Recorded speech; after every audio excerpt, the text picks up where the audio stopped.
Well, from personal favors, let's move on to one more area of corruption. And this time, it is a revaluation and retotaling process.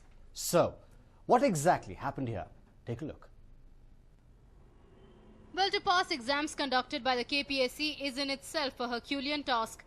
Sincere candidates spend hours and even days preparing for the exam. They seek expert guidance to perform well in the exams. But the sad story is, there are others who take the devious path to emerge successful.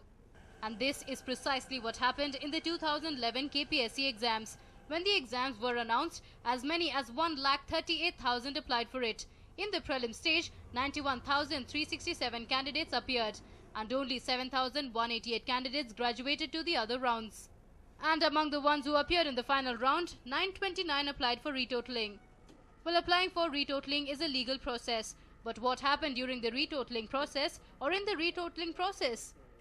The marks of as many as 320 candidates were increased among the 929 that applied. The marks of 553 candidates remained the same. Interestingly, 30 candidates who applied for retotaling were employees of KPSC. Generally, when retotaling happens, marks are not increased, and if there is an increase, it is only by a minute margin. But in the case of 2011 exams, the difference in marks was humongous.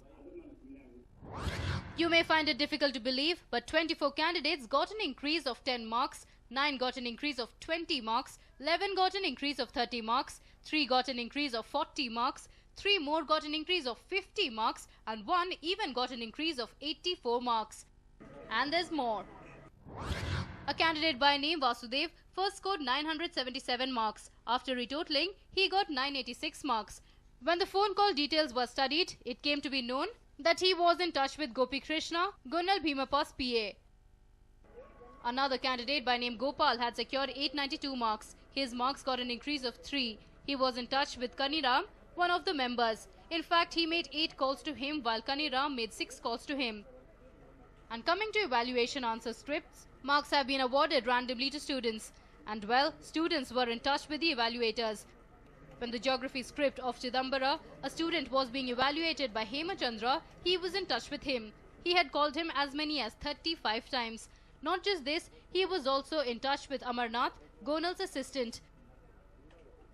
The CID report had cornered the KPSC, but it would not be wise to jump to the conclusion or surmise that the entire set of students who appeared for the exams are fraudulent. It is only a few who have brought ill repute with collusion with the officials. But as they say, one rotten apple has the ability to spoil other apples as well. Here, in this case, the audacity of a few students has put the futures of sincere students in jeopardy.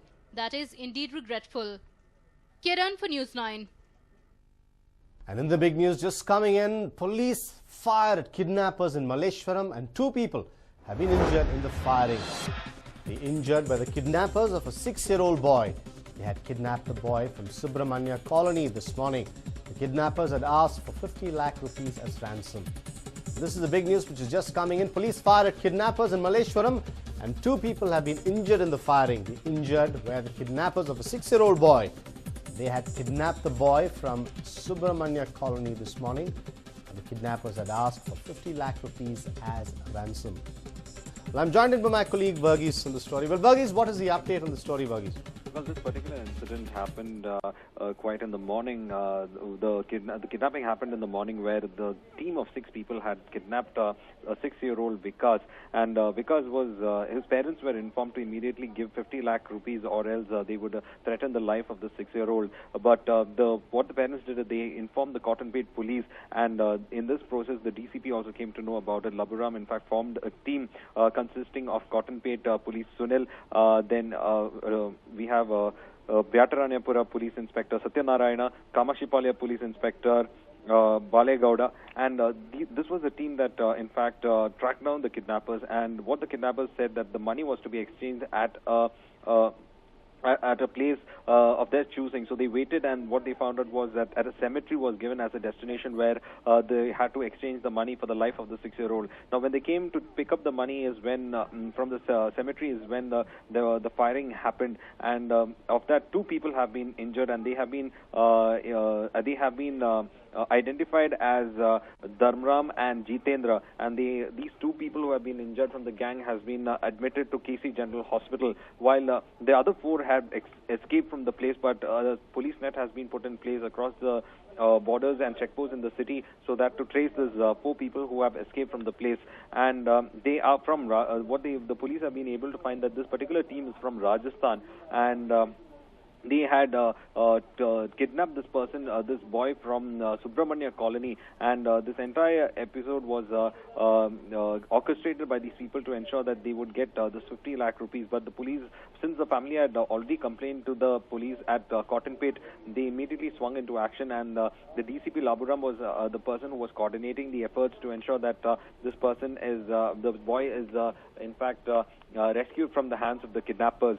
And at present, two of them, aged 23 and 20, Dharmaram and Jitendra, have been shot in the leg, and they've been admitted because of their injuries to the KC General Hospital. And the police have in fact put a net to find out the other four people who have escaped from the place, Michael. Well, Verghese, were the kidnappers known to the family or the boy? Any details on that, Verghese? Well, at present, the police is investigating the matter, and they are trying to figure out whether these people were in fact part of some building contract workers who normally come for building for the building contracts that they've taken that particular area. They suspect that it's a possibility that they must have been the building workers for this building contract, and they would have followed the boy closely, and they would have kept an eye on the boy. So this is the first initial suspicions, but still investigations are going on, and probably we'll get a clarity on that matter by tomorrow, Michael. Well, any details on the condition of the boy? Is he in police custody, or is he back with his parents, Verghese? The boy has been, in fact, there is no problem with the boy at present. He has been given to his parents' custody. But the question is now the police finding hard. The challenge that they are finding hard now at present, Michael, is to trace the four people who escaped from the cemetery. They've been only able to get these two people, but since they are in an injured condition, more information cannot be extracted from them. But at present, they are trying to figure out where did these four people, in fact, escape to, whether there are any safe havens, and whether this gang is a bigger gang than what is anticipated than the 6 people, Michael. Well, thank you, Verghese, for joining us with all those details in that story. Well, police fired at kidnappers. 2 people were injured in the firing, and the injured were the kidnappers of a 6-year-old boy. And the kidnappers had abducted the boy from Subramania colony this morning, and they had asked for 50 lakh as ransom. 2 of the kidnappers have been injured and were admitted to a hospital.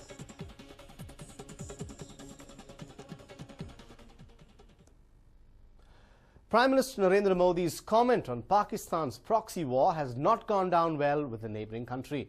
Pakistan Foreign Ministry reacted to this sharply. Pakistan is the biggest victim of the menace. The entire world has time and again acknowledged Pakistan's unprecedented sacrifices rendered by our valiant armed forces, with over 5,000 soldiers having embraced Shahadat. Our armed forces remain ready to defend the country's borders and thwart any threat of aggression. The press reports of Indian accusations at the highest political level are most unfortunate, especially as the leadership of Pakistan wishes to establish good neighbourly relations with India. Nawaz Sharif's visit to India in May was in this spirit and generated a fresh momentum in the bilateral relationship. It would be in the larger interest of regional peace that instead of engaging in a blame game, the two countries should focus on resolving all issues through dialogue and work together to promote friendly and cooperative relations. A day after Narendra Modi accused Pakistan for indulging in proxy war, Pakistan has hit back at Indian Prime Minister. Pakistan Foreign Minister stated that the allegations made by the Indian Prime Minister are baseless and most unfortunate. Pakistan does it again. Even as the Foreign Ministry was busy retorting to Narendra Modi's comments, Pakistan Army was busy violating ceasefire. Pakistani Rangers resorted to heavy firing with mortar shells, small arms and automatic weapons on 5 BOPs and civilian areas along the IB in Arnia Arispura areas in Jammu district from 21:45 hours late last night. This is the 4th violation in past 5 days And the fresh violation comes a day after Modi's Jammu and Kashmir visit. What will be Modi's next move regarding the continued violations by the Pakistan Army? A News 9 report.